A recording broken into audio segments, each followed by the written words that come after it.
লাগিলে কামটো কৰি আৰু सबतकै ডাঙৰ কথা মই এতিয়া অলপ नेपाली भाषा মানে শিকিছো एदिনত। नमस्ते, म हो रोशन र मेरो साथमा हुनुहुन्छ सोभिक राजखोवा र मेरो साथमा हुनुहुन्छ अर्जुन नेवार।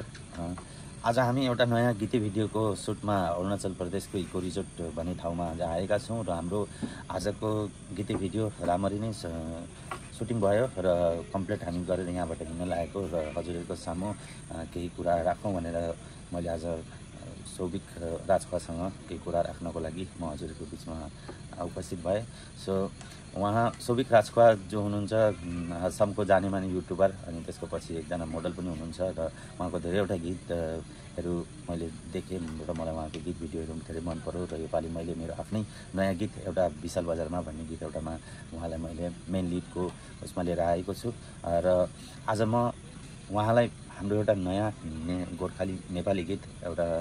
अफर दिएको छु र उहाँलाई कस्तो लाग्छ हामी उहाँसँग जानकारी गरौँ। পোনপ্ৰথমতে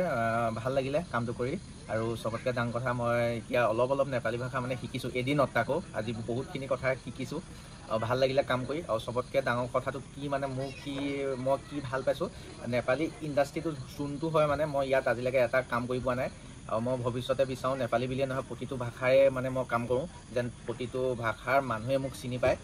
আৰু তেনেকৈ মানে দাদাই মোক মানে ক'ব গ'লে থেংক ইউ ছ' মাছ আপোনাৰ नेपाली ভাষাৰ যোনটো গান আৰু বিশাল গানটো মানে খুব মানে এটা নাচ ফূৰ্তি কৰা এটা গান আপোনালোকে শুনিব পাৰিব ফূৰ্তি কৰা টাইমত লগাব পাৰিব একদম ধুনীয়া গান আপোনালোকে শুনিব। ভিডিঅ'টো জল্দি আহি আছে ডেট বাবু মই ইনষ্টাগ্ৰামত ষ্টৰি লগাম বা যেতিয়া যি হয় আৰু শ্বৰ্টবোৰ ধুনীয়াকৈ লোৱা হৈছে আৰু দাদাহঁতে তাৰপৰা মানে বহুত মৰমীয়াল মানুহ কালিৰ পৰা এতিয়ালৈকে মানে দাদা যিমান কষ্ট কৰি আছে মই মানে ভাবিছোঁ কি গায়ক এজনৰ মানে লাইফত যিমান কষ্ট হয় মানে তেওঁতো এতিয়া ষ্টাৰ্টিঙত আছে মানে কোন পৰ্যায়ত মই সেইটো দেখা পাইছোঁ আৰু চাগে 10-5 বছৰ পিছত চাগে কি কৰি থাকিব মানে কষ্টখিনি দেখিয়ে মই বুজি পাইছোঁ। এয়া আৰু থেংক ইউ ছ' মাছ আপোনাৰ লাষ্ট বা আকৌ কৈ দিছোঁ আপুনি মোক চান্স দিয়াৰ কাৰণে আপোনাৰ গানত আৰু এতিয়া দাদাই কওক। नमस्कार, आज एउटा राम्रो गीत हाम्रो सुटिङ भइरहेको थियो र हाम्रो एकजना जाने माने युट्युबर सोभिक राजखोवा उहाँ एकजना जाने माने युट्युबर र आर्टिस्ट पनि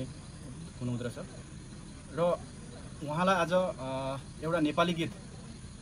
सुट गर्दा साह्रै अप्ठ्यारो पनि फिल भएको थियो उहाँलाई तर उहाँको जुन माने लिड गर्ने काम गर्ने तरिका हामीलाई एकदमै राम्रो लाग्यो जुन हामीले एक्सेप्ट गरेको थियौँ त्योभन्दा बेसी हामीले पायौँ त्यसमा धेरै खुसी लागेको छ किनकि अन्य जनगोष्ठीबाट आएर उहाँले जुन भाषा हुन्छ उहाँलाई एकदमै थाहा नै छैन हाम्रो जुन भाषा छ नि नेपाली भाषा उहाँलाई केही थाहा नै छैन केही बुझ्नै हुन्न तैपनि उहाँले जुन खालको काम गर्नुभयो एकदमै खुसी लागेको छ र यो गीत हजुरहरूको माझमा अब 4-5 दिनपछि आउनेछ र हजुरहरूले यो गीतलाई एकदमै राम्रो पाउनुहुन्छ भन्ने म आशा गर्दछु र हाम्रो सोभिक भाइलाई एकदमै मुरी धन्यवाद छ আপুনি ইমান ভালকৈ কামটো কৰিলে আমাক একদম হৃদয়ৰ পৰা আপোনাক ধন্যবাদ জ্ঞাপন কৰিছোঁ আপুনি যে মানে ভাষাটো মানে যিভাৱে আপুনি হেৰি কৰিছে আমাক একদম ভাল লাগিলে মানে সেইটো কাৰণে অহা দিনত আপোনাৰ লগত আৰু কাম কৰিম বুলি আমি আশা ৰাখিছোঁ আৰু এইটোৰ কৈ মোৰ ইয়াতে সমাপ্ত কৰিব মোৰো ভাল লাগিব জল্দি গানটো আহি আছে চবেই চাবলৈ এক্সাইটেড হৈ যাওক বিশাল বাজাৰমা আৰু খুব এটা এণ্টাৰটেইনমেণ্ট চং হৈ আছে ভাল পাব এতিয়া নাইট শ্ব'টো থাকিব ডে শ্ব'টো থাকিব ৰোমেণ্টিক শ্ব'টো থাকিব মানে বিভিন্ন ধৰণৰ চব কৈ নিদিওঁ আপোনালোকে ভিডিঅ'টো আহিব চাব আৰু কোনটো চেনেলত আহিব লাষ্টত কৈ দিছোঁ নেপালী रोशन म्युजिक তাত আহিব চবেই গৈ চাবগৈ আৰু লিংক শ্বেয়াৰ কৰি দিম চবেই গৈ পাই যাব এনেও। থেংক ইউ ছ' মাছ সোভিক ভাইক ইমান দূৰৰ পৰা আহি কিনে আমাৰ গানত তেওঁ ভাল কাম কৰি দিলে আশা কৰোঁ আগামী দিনত আকৌ তেওঁৰ লগত মই আকৌ কাম কৰিম বুলি। Thank you so' much. Thank you bye by.